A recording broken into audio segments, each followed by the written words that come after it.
ద్వాపరయుగం చివరి రోజుల్లో ధర్మానికి నిలువెత్తు నిదర్శనమైన పరీక్షిత్తు శ్రీకృష్ణుని సంరక్షణతో జన్మిస్తాడు.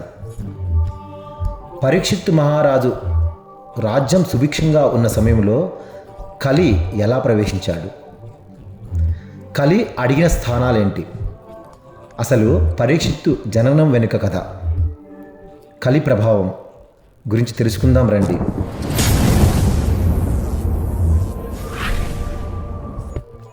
పరీక్షిత్తు మహారాజు జననం. పరీక్షిత్తు మహారాజు అర్జునుడి మనవడు. ఇతడి జననం ప్రత్యేకమైనది. తల్లి గర్భంలో ఉండగానే ఎంతో కఠిన పరీక్షను ఎదుర్కొని జన్మించిన యోధుడు. మహావిష్ణువు యొక్క అనుగ్రహంతో జన్మించిన విష్ణు మనోహరుడు. మహాభారత యుద్ధ సమయంలో అంత్యదశలో అర్జునుడికి అశ్వత్థామకి భీకర పోరు జరుగుతుంటుంది. ఒకరిపై ఒకరు అసంఖ్యాక అస్త్రాలు సంధించుకుంటున్న సమయం. చివరగా అశ్వత్థామ బ్రహ్మాస్త్రాన్ని సంధించగా కోపోద్రేకుడైన అర్జునుడు సైతం బ్రహ్మాస్త్రాన్ని సంధిస్తాడు. జరగబోతున్న అరిష్టాన్ని కనిపెట్టిన బ్రహ్మ ఆ అస్త్రాన్ని వెనక్కి తీసుకోమని పాండవ మధ్యముడైన అర్జునుడిని కోరగా అతడు ఆ అస్త్రాన్ని వెనక్కి తీసుకున్నాడు. అశ్వత్థామ మాత్రం ఆ అస్త్రం పాండవ వంశాన్ని నాశనం చేయాలని ఆదేశించాడు. గర్భవతి అయిన అర్జునుడి కోడలు ఉత్తర గర్భంలో ఉన్న శిశువుపైకి ఆ అస్త్రం మరలింది. ఉత్తర తన పుత్రుణ్ణి కాపాడమని శ్రీకృష్ణుని కోరగా తాను మరుగుజ్జు రూపుడై బ్రహ్మాండాన్ని మొత్తం ఆవరించగల శక్తివంతమైన శ్రీ మహావిష్ణువు అతి చిన్న సూక్ష్మ రూపుడై ఉత్తర గర్భాన చేరి ఆ చిన్నవాడిని బ్రహ్మాస్త్ర కష్టాల నుంచి కాపాడుతాడు. గర్భంలో ఉన్న శిశువు తనని కాపాడడానికి వచ్చిన శ్రీ మహావిష్ణువుని పరీక్షగా చూడడంతో అతడు పరీక్షిత్తుగా కీర్తినందుకుంటాడు. పరీక్షిత్తు మహారాజు 60 ఏండ్లు దేశాన్ని సుభిక్షంగా పరిపాలించిన మహారాజు. ఇతడు రాజ్య పాలన వారసత్వాన్ని తాత అయిన ధర్మరాజు నుండి అందుకున్నాడు. ఉత్తర అభిమన్యుల పుత్రుడితడు. ఇతడి తాత అర్జునుడు. ఇంత పరాక్రమవంతుడు పరీక్షిత్తు మహారాజు. ప్రవేశం. కలి కృష్ణుడి మరణం తర్వాత ద్వాపర యుగాంత కాలంలో అన్నాచెల్లెలకు పుట్టినవాడే కలిపురుషుడు.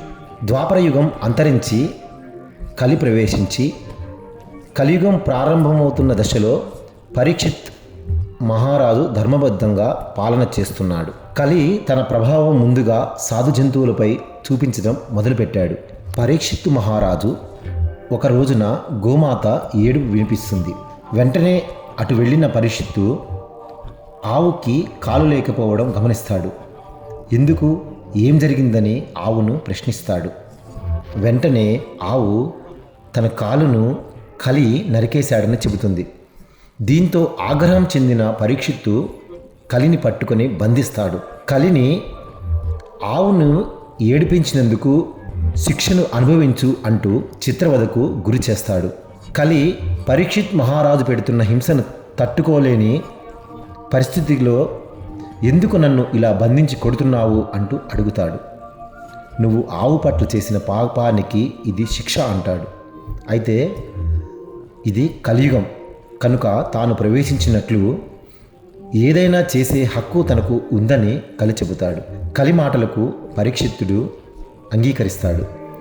అయితే అప్పుడు కలి ఒక నిబంధన పెడతాడు. తాను ఉండే చోటుకు ప్రజలు రాకుండా ఉంటే వారిని ఏమీ చేయనని చెబుతాడు. కలి చెప్పిన మాటలు పరీక్షిత్తు అంగీకరిస్తాడు. కలి ఉండే స్థానాలను అతడినే చెప్పమని అడుగుతాడు పరీక్షిత్ మహారాజు. మద్యపానం, జూదశాల, వ్యభిచారం, జీవహింస జరిగే ప్రాంతాల్లో తాను ఉంటానని కలి చెబుతాడు. ఇందులో భాగంగా వ్యభిచారం నుంచి వచ్చే కామము, మద్యపానం నుండి వచ్చే మదం, జూదశాల నుండి వచ్చే అసత్యం, అహంకారం, హింస నుండి వచ్చే కోపం, క్రోధంలలో తనకు చోటు అని కలి చెబుతాడు.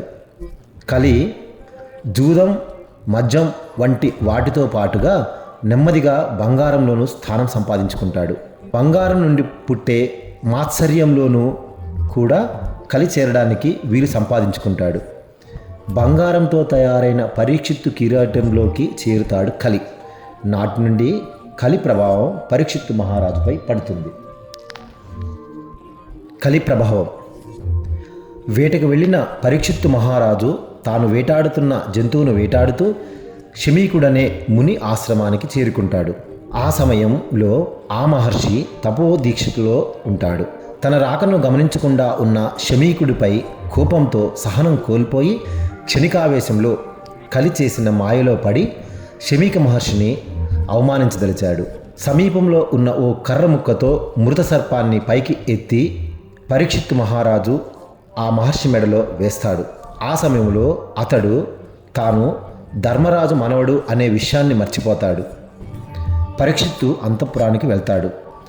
అంతఃపురానికి చేరాక ఆవేశం చల్లారగా తాను చేసిన తప్పిదం అర్థమవుతుంది. కిరీటం తీసి పక్కన పెట్టి తాను చేసిన కార్యం ఎంత పాపమో గ్రహిస్తాడు. పాశ్చాత్తాపం పొందుతాడు. అదే సమయంలో ముని బాలకులచే తండ్రికి జరిగిన అవమానాన్ని తెలుసుకున్న శమీకుడి కుమారుడు శృంగి తండ్రిని అవమానించిన వారు ఎవరైనా 7 రోజుల్లోపు తక్షకుడు అనే పాము కాటుకు గురై చనిపోతాడని శపిస్తాడు. తపస్సులో ఉన్న శమీక మహర్షి జరిగింది తెలుసుకొని పరీక్షిత్తు మహారాజు వద్దకు వెళ్ళి తన కుమారుడు ఇచ్చిన శాపం గురించి చెప్పాడు. పరీక్షిత్తు మహారాజు పశ్చాత్తాపంతో బాధపడతాడు. పరీక్షిత్తు మహారాజుకి మోక్షం. పరీక్షిత్తు మహారాజు తన కొడుకు జనమేజయుడికి రాజ్యభారాన్ని అప్పగించి ప్రాయోపవేశం చేసేందుకు నిశ్చయించుకున్నాడు. పరీక్షిత్తుకు ముంచుకొచ్చిన ఆపద గురించి తెలిసిన మహర్షులందరూ అతడి వద్దకు వచ్చారు. పరీక్షిత్తు మునుల సలహా మేరకు శుకబ్రహ్మ వేదవ్యాసుడి పుత్రుడైన శుకమహర్షి నుంచి మహాభాగవతం విన్నాడు. తన మరణం నిశ్చయమని, ఎలాగైనా ఈ గండాన్ని దాటాలని గంగానదీ తీరంలో దుర్భేద్యమైన ఒంటి స్తంభం మేడ కట్టుకొని అందులో ఉండిపోయాడు. భాగవతం పూర్తవుతున్న 7వ రోజున పాములు మానవ రూపం దాల్చి పరీక్షిత్తుకు పండ్లు ఇచ్చాయి. వాటిలో ఒక పండులో దాగి ఉన్న తక్షకుడు అనే పాము బయటికి వచ్చి కాటు వేయడంతో పరీక్షిత్తు మరణిస్తాడు. మహర్షులు బోధించిన జ్ఞానామృతంతో భాగవత శ్రవణంతో పరీక్షిత్తు మహారాజుకు మోక్షం ప్రాప్తించింది. కలియుగం కష్టకాలం. ఎక్కడైతే భగవన్నామ స్మరణ జరుగుతుంటుందో అక్కడ మోక్షాన్ని ప్రసాదించే శ్రీమన్నారాయణుడు కొలువై ఉంటాడు. బుద్ధిని కలి ప్రభావానికి లోనవ్వకుండా కాపాడుకుంటూ జీవనం సాగిస్తుంటే భగవంతుడు ప్రసాదించిన మానవ జన్మ సార్థకమవుతుంది. మానవ సేవ, తోటివారి పట్ల సఖ్యతగా మసులుకోవడం, నిర్మలమైన హృదయంతో జీవించే మనుషుల మనస్సులలో భగవంతుడు కొలువై ఉంటాడు. సదా సంరక్షకుడిగా నిలిచి లోకాన ఉత్తమ పేరు ప్రఖ్యాతులు అందుకునే సన్మార్గాన్ని బోధిస్తూ ఈ మానవ జన్మని పునీతం చేస్తుంటాడు. సర్వే జన సుఖినో భవంతు. రచన గొర్రెపాటి శ్రీను, హైదరాబాద్.